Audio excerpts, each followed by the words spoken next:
8ஆம் தேதி படத்தோட ட்ரெய்லர் வரப்போகுது அப்படின்னு நான் போன வீடியோவில் உங்ககிட்ட நான் சொல்லியிருந்தேன். பட் ஆனால் ட்ரெய்லர் வந்தது பார்த்திங்கன்னா 10ஆம் தேதி சரியாக ஈவினிங் 5 மணிக்கு ரிலீஸ் ஆகிருக்கு. ஸோ ஓகே ரைட்டு, படத்தோட ட்ரெய்லர் வந்து எப்போ வந்தாலும் என்றைக்காக இருந்தாலும் இந்த தங்கலன் படம் மிரட்ட தான் போகுது அப்படின்னு நான் வந்து நினச்சிக்கிட்டு தான் இருந்தேன். பட் ஆனால் ட்ரெய்லர் பார்க்குறப்ப எனக்கு உண்மையிலே வந்து ஒரே ஒரு விஷயம் மட்டும்தான் என் மைண்டுக்குள்ளேயும் மனசுக்குள்ளேயும் இருக்கிறது. பட் ஆனால் வந்து நான் உங்ககிட்ட சொல்லணும்னு நினைக்கிறேங்க. ஏன்னா இந்த தங்கலன் படத்தை நான் பர்சனலாக பெருசாக எதிர்பார்த்துட்ருக்கேன். ஏன்னா சியான் விக்ரம் அவர்களால் மட்டும்தான். ஸோ சியான் விக்ரமுக்கு ஒரு வெற்றி, தரமான ஒரு வெற்றி பேன் இண்டியா லெவலில் கண்டிப்பாக கிடைக்கணும் அப்படின்னு நான் பெருசாக எதிர்பார்க்குறேன். ஸோ அதுக்கு தீனி போடுற மாதிரி தான் இந்த தங்கலன் படம் இருக்க போகுது அப்படிங்கிறது தான் என்னோட பெரிய ஒரு எதிர்பார்ப்பாக இருந்துச்சு இந்த ட்ரெய்லர் வரத்துக்கு முன்னாடி. பட் ட்ரெய்லர் பார்த்ததுக்கப்புறம் எனக்கு உண்மையிலே வந்து ரஞ்சித் அவர்கள் இப்படி பண்ணிட்டாரே அப்படிங்கிற மாதிரி தான் எனக்கு தோணுதுங்க. ஏன்னா படத்தில் வந்து மேக்கிங் வந்து எந்த அளவுக்கு பிரமாதமாக இருக்கணுமோ ஓகே சூப்பராகவே இருக்குது. ஸோ சியான் விக்ரம் வழக்கம் போல் மிரட்டி விட்டார். பார்வதி மேனன் நாம் வந்து நினச்சி கூட பார்க்கல இப்படி ஒரு பர்ஃபார்மன்ஸு இவங்க வந்து தங்கலன் படத்தில் கொடுக்க போகிறாங்க அப்படின்னு. ஸோ மிரட்டி தான் விட்டுட்டாங்க. சூனியக்காரியை வந்து கண்டிப்பாக மிரட்ட தான் போகிறாங்க. ஸோ பார்வதி மேனனில் மாளவிகா மேனன் மாற்றி சொல்லிட்டேன். மாளவிகா மேனன் தான் இந்த படத்தில் சூனியக்காரியாக வராங்க. ஸோ பார்வதி இந்த படத்தில் வந்து முக்கியமான ஒரு ரோல் பண்ணியிருக்காங்க. ஸோ பசுபதி இந்த படத்தில் முக்கியமான ஒரு ரோல் பண்ணியிருக்காங்க. ஸோ ரொம்ப ரொம்ப எக்ஸைட்டிங்கான ஒரு விஷயமாக தாங்க இருக்க போகுது. ஏன்னா படத்தை வந்து ஒரு ஆர்ட்டாக பார்க்குற ஆடியன்ஸுக்கு இந்த படம் வந்து உண்மையிலே செம தீனியாக இருக்கும். படத்தை ஒரு என்டர்டெயின்மெண்ட்டாக பார்க்குற ஆடியன்ஸுக்கு இந்த படம் உண்மையிலேயே வந்து கொஞ்சம் டிசப்பாயிண்டடாக தான் இருக்கும்னு நான் நினைக்கிறேன். ஏன்னா படத்தோட கதை பார்த்திங்கன்னா எந்த அளவுக்கு ஆடியன்ஸ்கிட்ட ரீச் ஆகும் அப்படின்னு எனக்கு தெரியலங்க. ட்ரெய்லர் பார்க்குறப்ப எனக்கு அப்படி தான் தோணுச்சு. ஸோ படத்தோட கதை சுரங்கத்தை, அதாவது தங்க சுரங்கத்தை பேஸ் பண்ணி தான் இருக்குது. ஸோ இந்த தங்க சுரங்கத்தை பேஸ் பண்ணி இருக்கிற கதை திடீர்னு பார்த்தீங்கன்னா சூனியக்காரி அப்படிங்கிற இந்த வளையத்துக்குள்ளே போய் சிக்குது. ஸோ ட்ரெய்லர் பார்க்குறப்ப புரிகிற ஒரு விஷயம். ஸோ இந்த தங்கலன் படத்தோட கதை தடமாறி போகிறதுக்கு அதிக வாய்ப்புகள் இருக்குது அப்படிங்கிற மாதிரி எனக்கு தோணுதுங்க. எனக்கு அப்படி தான் ஃபீல் ஆகுது. பட் ஆனால் வந்து ஓவரால் வந்து ஒரு படத்தை நம்ம வந்து கொண்டாடுறதுக்கு முக்கிய காரணமே படத்தோட மேக்கிங்கும் படத்தோட ஸ்க்ரீன் பிளேயும் தான். ஸோ இந்த ரெண்டு விஷயம் ஒரு படத்தில் தரமாக இருந்துச்சுன்னா அதுக்கப்புறம் படத்தில் நடித்த அனைத்து நடிகரோட பர்ஃபார்மன்ஸும் உண்மையிலே வந்து வேறு லெவலில் இருந்தால் கூட படத்தோட வசூலை யாராலையுமே தடுக்க முடியாது. ஸோ இந்த ரெண்டு விஷயமும் இந்த படத்தில் கண்டிப்பாக இருக்கும். ஒன்று மேக்கிங், ஒன்று இந்த படத்தில் நடித்த அனைத்து நடிகரோட பர்ஃபார்மன்ஸும். ஆனால் படத்தில் ஸ்க்ரீன் பிளே, படத்தோட கதை ஓட்டத்துக்கு தகுந்த மாதிரி இருக்குமா? படத்தில் சொல்லியிருக்கிற ஒவ்வொரு விஷயமும் படம் பார்க்குற ஆடியன்ஸுக்கு கண்டிப்பாக புரியுமா? படத்தோட கதை தெளிவாக ரஞ்சித் அவர்கள் புரிய வச்சிருவாரா? ஸ்க்ரீன் பிளே தரமாக கொடுத்துருவாரா? ஸோ திரைக்கதை செம்மையாக இருக்குமா இருக்காதா? நான் ஏன் வந்து இதையே உங்ககிட்ட நான் சொல்லிகிட்டு இருக்கேன்னா, ஏன்னா இந்த படத்தோட முக்கியமான ஒரு விஷயமே ஸ்க்ரீன் பிளே தாங்க.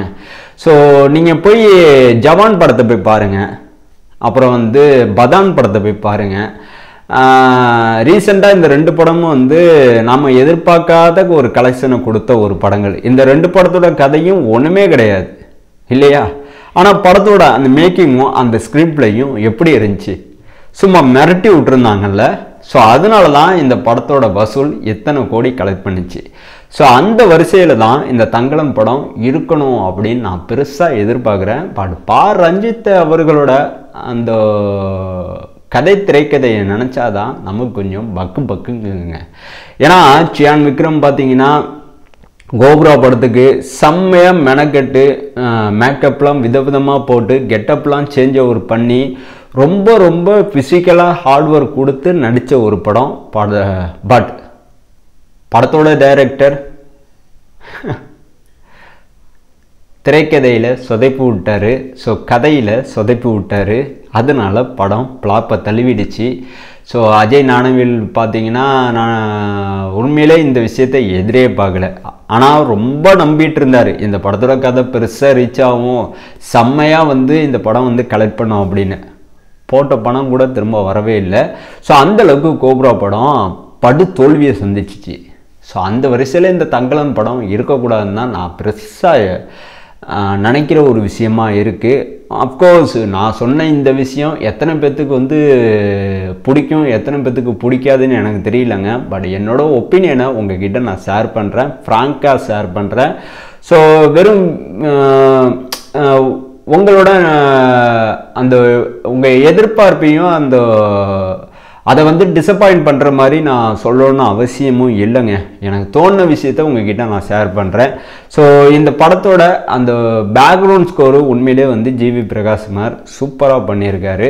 பட் ஆனால் ரொம்ப எதிர்பார்த்தேன் ஜிவியோட பேக்ரவுண்ட் ஸ்கோரு இந்த தங்கலன் படத்தில் சம்பவம் பண்ணுற மாதிரி இருக்கும் அப்படின்னு. எப்படி ஜிவியோட மியூசிக் அசுரன் படத்தில் எப்படி செம்மையாக இருந்துச்சோ அது மாதிரி தங்கலன் படத்தில் சிறப்பாக இருக்கும் அப்படின்னு நான் பெருசாக எதிர்பார்த்தேன். பட் ஆனால் ஓகேங்கிற மாதிரி தான் இருந்துச்சு.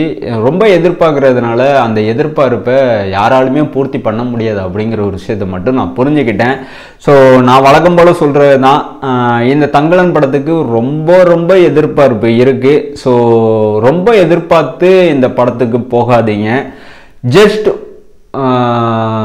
நம்மளோட எதிர்பார்ப்பை கொஞ்சம் தள்ளி வச்சுட்டு வித்தவுட் மைண்டாக இந்த படத்துக்கு போங்க. ஸோ வித்தவுட் மைண்டாக போனீங்கன்னா படத்தில் என்ன சொல்ல வராங்களோ, என்ன சொல்லியிருக்காங்களோ, என்ன சொல்ல தவறுனாங்களோ அதெல்லாம் நமக்கு தெளிவாகவே புரியும். ரொம்ப எதிர்பார்த்து போனீங்கன்னா படத்தோட எந்த விஷயமும் நமக்கு புரியாமல் போயிடும். ஸோ ஸ்டூடியோகிராஃபர் ஞானவேல் ராஜா இந்த படத்தோட பட்ஜெட் ரொம்ப அதிகமாக இருக்கிறதுனால கண்டிப்பாக அதிகமான ஒரு பாக்ஸ் ஆஃபீஸ் கலெக்ஷனை எதிர்பார்க்குறாரு. ஸோ போட்ட பணத்தை விட அதிகமாக ரிட்டர்ன் வந்தால் செம்மையாக சந்தோஷப்படுவார் மனுஷன். பட் ஆனால் படத்தோட கதை எந்த அளவுக்கு ஆடியன்ஸ் ரீச் ஆகுமோ அதை வச்சு தான் படத்தோட அந்த வசூலே இருக்கும். அஃப்கோர்ஸ் படத்தோட மேக்கிங்கும் அந்த கதையும் ஒரு சேராக இருந்துச்சுன்னா கண்டிப்பாக படத்தோட வசூலை தடுக்கவே முடியாது. பட் ரஞ்சித் என்ன பண்ணி வச்சிருக்காரு அப்படிங்கிறத நாம் வரப்போகிற ஆகஸ்ட் 10 அன்னைக்கு தான் இந்த படத்தை தேட்டரில் பார்க்க போகிறோம். ஸோ அன்னைக்கு தான் தெரியும் ரஞ்சித்தோட திருவிளையாடல் எந்த மாதிரி தங்கலன் படத்தில் வேலை பண்ணியிருக்கு அப்படின்னு. ஸோ கண்டிப்பாக இந்த படம் வேற லெவல் சம்பவம் பண்ணுமா இல்லை சபப்பட்டியில் போய் உழுவுமா அப்படிங்கிறத நாம் ஆகஸ்ட் 10 அன்னைக்கு கம்ப்ளீட்டாக தெரிஞ்சுக்க தான் போகிறோம். ஸோ இந்த ட்ரெய்லர் பார்த்துட்டு நிறைய பேத்துக்கு நிறைய ஒப்பீனியன் இருக்கும். அதே மாதிரி தான் எனக்கு ஒரு ஒப்பீனியன் இருந்துச்சு. அந்த ஒப்பீனியனை உங்ககிட்ட ஷேர் பண்ணதில் ரொம்ப ரொம்ப மகிழ்ச்சி. So thank you.